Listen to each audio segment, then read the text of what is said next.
Halo teman-teman semuanya, gimana? Sehat selalu kan? Semoga pada sehat dan tetap semangat deh ya masa pandemi ini. Pasti pada gak sabar kan nih nunggu part 2 dari review One Mei CG Donghua. Udah pada aktifin loncengnya kan?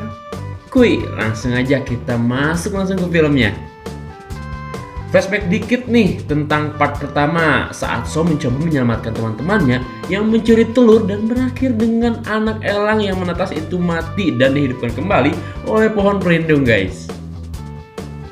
Setelah itu diceritakan tentang si singa kuno yang sekarat dan di sisi lain Sohu sedang bermain dengan anak burung elang yang bernama Ziyun nih. So mempelajari teknik dari anak burung tersebut guys. Terlebih burung tersebut kan diberi kekuatan langka oleh pohon dewi pelindung. Gimana? Lanjut ke part 2 aja kan? Sedikit-sedikit aja lah ya flashbacknya. Ntar keinget mantan kalau flashback terus. Udah lah lanjut aja ke part 2. Sohu hari demi hari mempelajari teknik baru nih. Hingga akhirnya terus tumbuh saat menginjak usia remaja. Si So yang dulu bocah polos dan bisa menguasai teknik elang sisik hijau nih guys. Emang ajaib nih anak ya, sampai-sampai si Kuta Plan pun memuji si So karena memiliki bakat yang spesial nih. Udah kayak martabak spesial pokoknya. Next scene, berpindah scene ke hutan nih. Diperlihatkan banyak tulang berulang dari para monster nih. Usut punya usut nih. Salah satu bangkai di sana itu adalah singa kuno yang waktu itu sekarat kalau nggak salah ya. Sangat menarik kan? Oh iya, bangkai singa ini gak cuman diincar sama manusia guys, tapi para monster juga menginginkannya. Karena kekuatan singa kuno ini seperti berupa harta karun bagi mereka para monster juga manusia. Para prajurit pun segera masuk ke hutan, diikuti So yang diam-diam mengikuti mereka semua. Di sisi lain, ada anak muda yang pakai helm tulang nih guys. Yang belum diketahui dia siapa. Si anak berhelm tulang ini pun pergi ke arah yang sama dengan para prajurit. Prajurit pun menyadari akan hadirnya seseorang dan mulai menyuruhnya keluar. Ternyata itu si Ho yang sedang sembunyi di balik pohon. So mengaku menguping pembicaraan para prajurit pemburu dengan ketua klan yang akan pergi ke hutan untuk mengambil kekuatan dari makan singa kuno. Dan So memutuskan untuk mengikuti. So memutuskan untuk ikut karena hasil dari mayat singa tersebut akan digunakan untuk upacara penyucian Sohu. Dan dia merasa mempunyai tanggung jawab untuk ikut nih. So berjanji untuk tidak mengacau di sini dan akhirnya mau tidak mau prajurit pemburu mengizinkannya nih. Ya udahlah, nggak apa-apa lah, yang penting dia nggak ribet katanya. Saat hampir sampai di makam tersebut, si So tiba-tiba ngilang nih guys. Tuh kan baru aja ngomong udah ngeribetin lagi nih. Aduh, ngadi-ngadi aja nih. So. Tiba-tiba saat sedang mencari So, ada sebuah monster yang terbang di depan para prajurit. Belum juga sampai beberapa menit, si monster tiba-tiba tumbang nih guys. Ternyata saat monster itu menyentuh tanah, ada si So di atas kepala si monster guys. Para prajurit ngecek ternyata monster ini telah dibunuh oleh monster lain.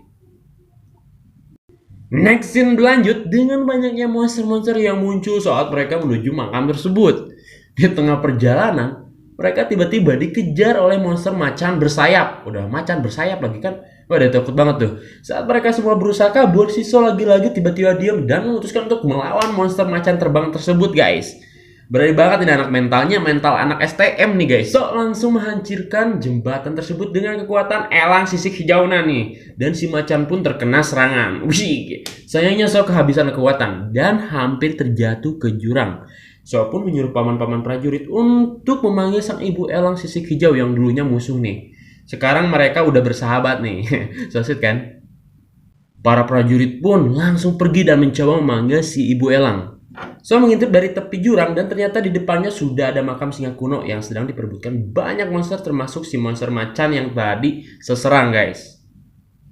Saat para monster asik bertarung, tiba-tiba aja muncul sosok besar yaitu iblis gorila bertanduk domba nih guys. Udah iblis, gorila, bertanduk domba lagi. Aduh, macam-macam ini monster. Saat muncul dia menginjak si macan terbang hingga remuk dan langsung mengambil mayat si singa kuno guys. Tapi di sisi lain ada iblis kerbau yang berusaha merebut mayat singa kuno tersebut. Pertarungan antara dua iblis itu pun tak bisa dihindarkan. Mereka berdua saling menyerang dengan kuat dan juga berhasil menghindari serangannya. Saat si dua iblis itu saling bertarung, Si ibu elang sisik hijau datang untuk menyelamatkan So. Namun saat penyelamatan berlangsung, tiba-tiba keluar cahaya hijau dari mayat singa kuno tersebut, guys. Ternyata selama ini si singa kuno cuma pura-pura mati agar para lawannya bisa mendekati dia, guys. Pintar juga nih settingannya si singa kuno. Bisa jadi artis nih dia aktingnya. So dan ibu elang pun gak bisa keluar dari area itu karena singa kuno memancarkan kekuatan area yang sangat kuat banget. Sampai sayap ibu elang juga kena nih. Scene berlanjut saat akhirnya kedua iblis tadi kalah oleh singa kuno dan berakhir singa kuno pun beneran mati nih sekarang. So dan ibu elang pun membawa mayatnya, guys. Tapi di tengah perjalanan mereka terjatuh karena sayap si ibu elang terpengaruh oleh serangan si singa kuno tadi, guys.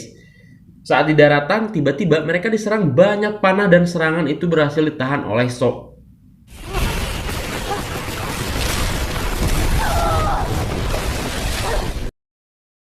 So menanyakan siapa orang-orang yang menyerangnya dan ibu elang. Jawabannya ngagetin nih, guys. Ternyata penyerangnya adalah kakak So sendiri, si anak dengan helm tulang yang bernama Beifeng.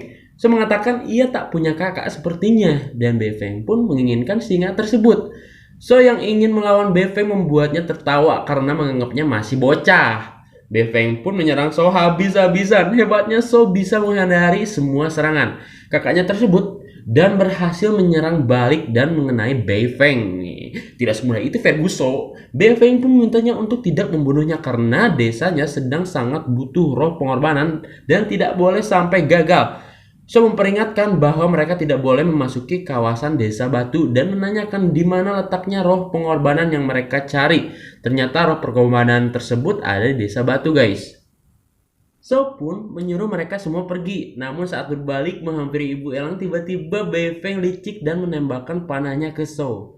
Beruntungnya nih, So mampu menahannya. Tak hanya itu, Beifeng dan teman-temannya terus menembaki So yang kembali si So bisa bertahan dari panah-panah tersebut. Mereka melihat titik lemah So adalah ibu elang sisik hijau. Beifeng pun mengeluarkan jurus panah terkuatnya dan menyerang bibi elang. Benar saja serangan itu mengenai bibi elang dan membuat si So marah besar dan mengeluarkan kekuatan terbesarnya. So yang sangat murka berhasil menghindari semua serangan kakaknya tersebut. Dan berbalik menyerang habis si kakaknya itu, guys. Macem-macem sih. So akhirnya mengeluarkan teknik jiwa elang yang telah ia pelajari dan berhasil membunuh Beifeng dengan jurus tersebut. Bunuh aja itu kakak nggak ada akhlak beneran dah. Beberapa waktu kemudian para prajurit datang diiringi suara mengerikan dari dalam hutan yang mengatakan orang desa batu bodoh berani-beraninya membunuh Beifeng. Tiba-tiba saja muncul roh berwarna ungu yang ternyata itu adalah roh pengorbanan desa Bei.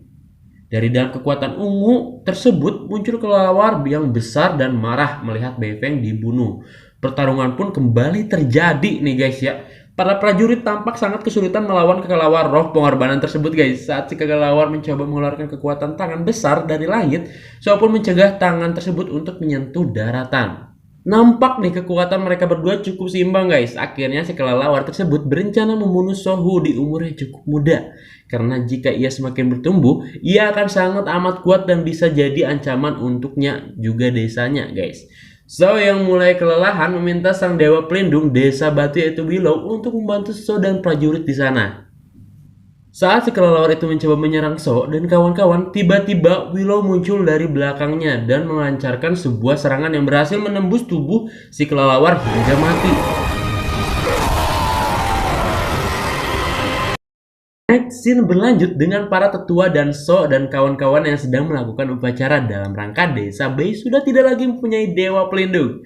Mereka sangat berterima kasih kepada dewa pelindung Willow, guys, karena selalu melindungi isi desa batu dan orang-orang di dalamnya.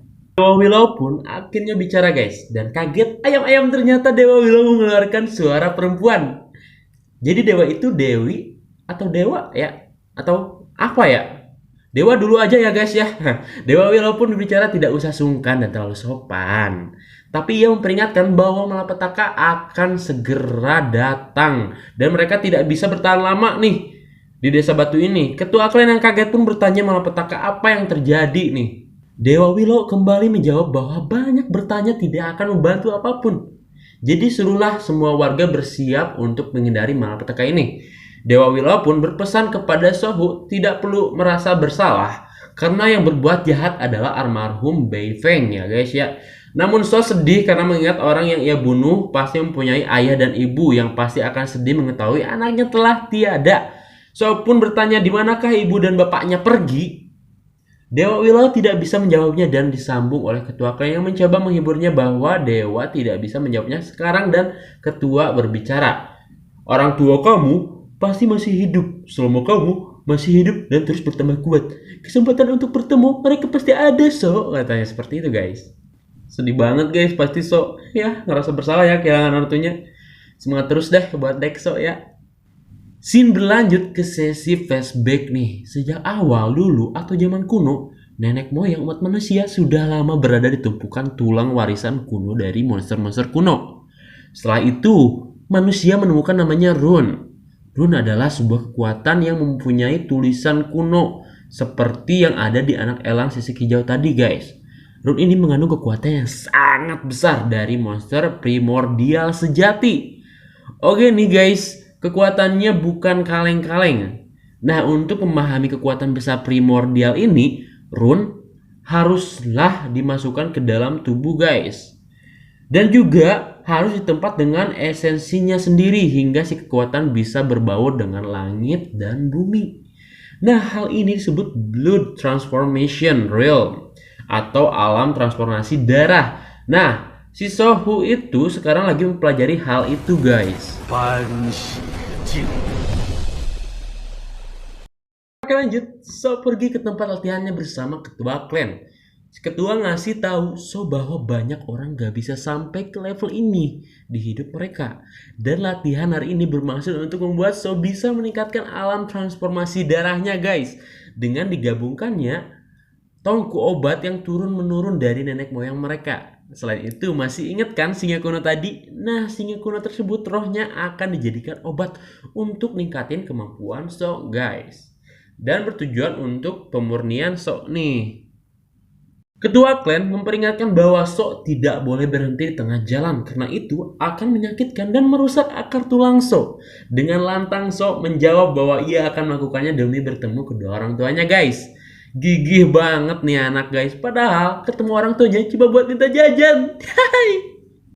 Saat So melakukan pemurnian, scene berganti ke 4 monster yang bukan kaleng-kaleng lagi nih guys, yang sedang memperebutkan harta karun gunung guys. Widih, gunungnya ada 2 genya lagi. Mereka terdiri dari burung phoenix, burung langit hijau, macan biru tanduk, ya, domba dan juga gorila api guys. Nah, monsternya macam-macam nih guys ya. Nah, kalian inget gak nih? Di part 1 ada banyak monster yang coba hancurin pertahanan sebuah desa yang berwarna hijau. Kayaknya sih ya malapetaka yang dimaksud Dewa Willow tuh para monster ini guys. Dan inget gak kata almarhum Bei Feng nih, bahwa roh pengorbanan ada di dalam desanya. Nah, coba kalian simpulin sendiri nih.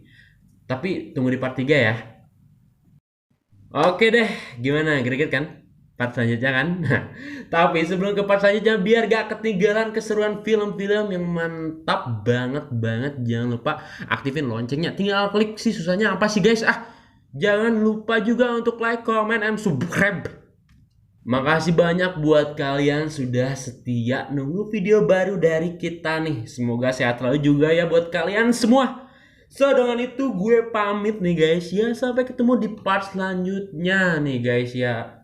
So buat teman-teman di sini kalau ada masukan tinggal komen aja di bawah ya guys ya. Apapun itu mau. Kak, VN-nya jelek banget. VO-nya jelek banget, Kak. Banyakin bercandanya dong, Kak. Kak, jangan banyak bercanda, Kak. Garing soalnya, Kak. Udah komen aja di bawah nanti biar nih ya. Aku Asya sebagai pengisi VO-nya biar nanti aku improve lagi deh ya. Biar gaji aku naik, guys. Cuy. Bye-bye semuanya. Terima kasih banyak ya.